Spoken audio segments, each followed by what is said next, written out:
New ইয়র্কের জ্যাকসনের থেকে আপনাদের সঙ্গে আছে আমি খালেদ মহিউদ্দিন।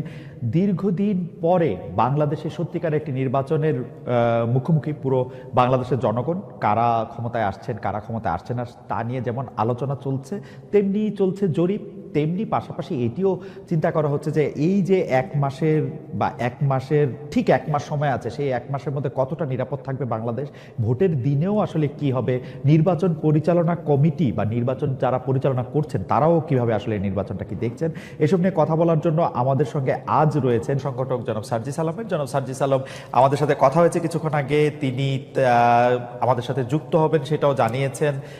আমরা তার কাছে অপেক্ষা করছি, তিনি যখনই আমাদের সাথে যুক্ত হবেন তার সাথে আমরা আসলে আপনাদের যোগাযোগ করিয়ে দিব এবং আমরা তার সাথে কথা বলবো। আমাদের সাথে আরো থাকছেন সজীব ওয়াজেদ জয়, আপনাকে আমাদের অনুষ্ঠানে স্বাগত জানাই।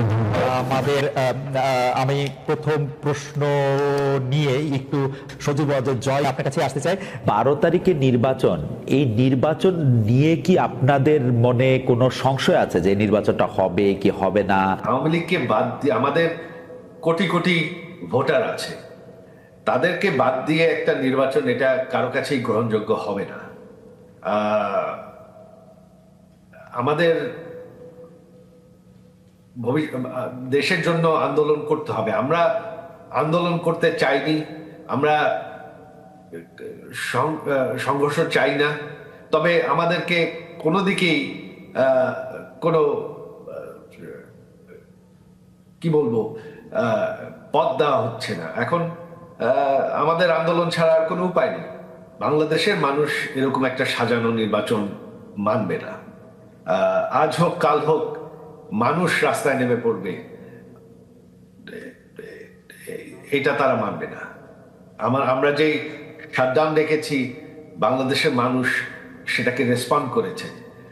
13 তারিখে ঢাকা শহর সম্পূর্ণ বন্ধ ছিল, 16-17 তারিখে সারা দেশেই মানুষ বন্ধ রেখেছে। তিনি মানতে রাজি না। দেশের মানুষও এখন ভীষণ অসন্তুষ্ট। দেশে কোনো আইন শৃঙ্খলা নেই, অর্থনীতি একদম নেমে গেছে, দেশ একটা মৌলবাদী দেশ হয়ে যাচ্ছে। এটা কেউই পছন্দ করছে না। হ্যাঁ, অবশ্যই এই ইউনূস সরকার হচ্ছে পাকিস্তানির, তাদের সাথে হচ্ছে জামাতে ইসলাম, যারা বাংলাদেশকে কোনোদিন পাকিস্তান থেকে স্বাধীন হতে চায় না। তারা 71-এ জঙ্গি হিসাবে আমাদের বাঙালি 3 কোটি বাঙালিকে 30 লক্ষ বাঙালিকে তারা হত্যা করেছে।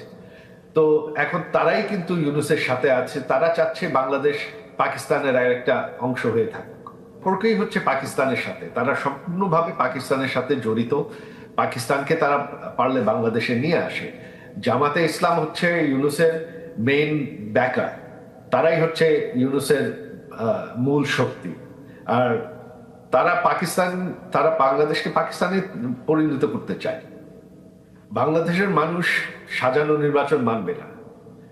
আর আওয়ামী লীগ সব থেকে বড় দল, সব থেকে পুরাতন দল। আওয়ামী লীগকে শেষ করা সম্ভব না। আজ হোক কাল হোক একদিন আওয়ামী লীগ ফিরে আসবে, এটা হবে। এখন তো বাংলাদেশ সরকার সম্পূর্ণ অবৈধ, এটা তো আমাদের সরকার না, এখানে তো বিশ্বাসের কোনো প্রশ্নই ওঠে না। তবে আওয়ামী লীগ এখন সম্পূর্ণভাবে ঐক্যবদ্ধ। আওয়ামী লীগ শুধু না, যত সেকুলার দলগুলো আছে তাদেরকে কিন্তু নির্বাচন থেকে বাদ দেওয়া হয়েছে। আওয়ামী লীগ কিন্তু শুধু না, একা নেই। তো সেকুলার ফোর্স যদি আপনি বাদ দিয়ে মৌলবাদীদেরকেই ক্ষমতায় আনতে চান একটা সাজানো নির্বাচন করে, তাহলে তো অবশ্যই ভারতের জন্য একটা ভয়ঙ্কর পরিস্থিতি হবে।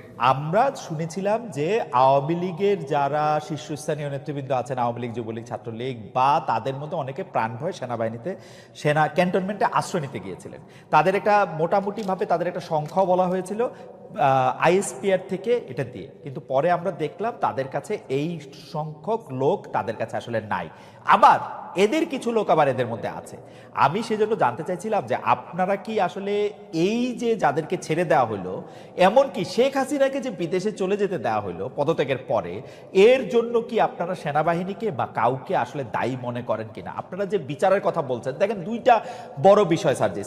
একটা হচ্ছে যে এই আওয়ামী লীগের এই অন্যায় অত্যাচার, হত্যা, গুম, খুন, 15 বছরের গণতন্ত্রহীনতা, সব প্রতিষ্ঠান ধ্বংস করা, এগুলির জন্য যে শাস্তির দাবি, সেই শাস্তি যে না হওয়া, সেই বিচার কাজ যে শুরু না হওয়া, সেটার জন্য আপনি আসলে কারে দায়ী করবেন? এখন তো আপনারা ক্ষমতায়, আপনাদের পছন্দের সরকার ক্ষমতায়, তাই না? দ্বিতীয় কথা হচ্ছে যে এই জুলাই আগস্টে যারা শহীদ হয়েছেন, সেই শহীদদের মধ্যে থেকে যারা আহত হয়েছেন তাদের চিকিৎসার জন্য, তাদের টাকা পয়সা দেওয়ার জন্য যে সরকারের, আমি কোট আনকোট ব্যর্থতা বলতেছি, সেইটার জন্য আপনি আসলে কাকে দায়ী করবেন? আপনি নিজেও আপনি দেখেন যে জুলাই স্মৃতি ফাউন্ডেশনের সাধারণ সম্পাদকের দায়িত্বে আপনি আর থাকলেন না।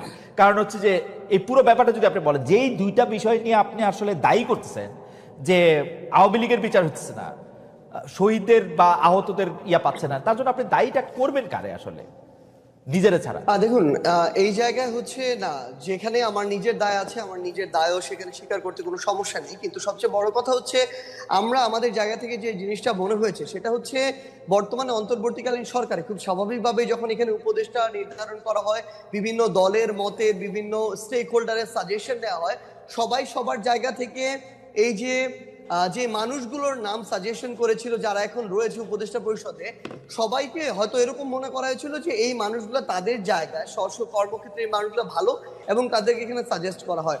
কিন্তু আমার জায়গা থেকে, আমার ব্যক্তিগত জায়গা থেকে মনে হচ্ছে এখন যারা আমাদের এই জায়গায় উপদেষ্টা পরিষদে রয়েছেন, অনেকের ক্ষেত্রে এই জিনিসটা খাটে। তারা হয়তো মনে করছেন যে বাংলাদেশের যে মানুষ যারা রয়েছে তারা হয়তো হয় তাদের মতোই সবাই ভালো, না হয় তারা মনে করছেন যে এই মানুষগুলো খুব দ্রুত ভালো হয়ে যাবে, একটা সুযোগ দিয়ে দেখি।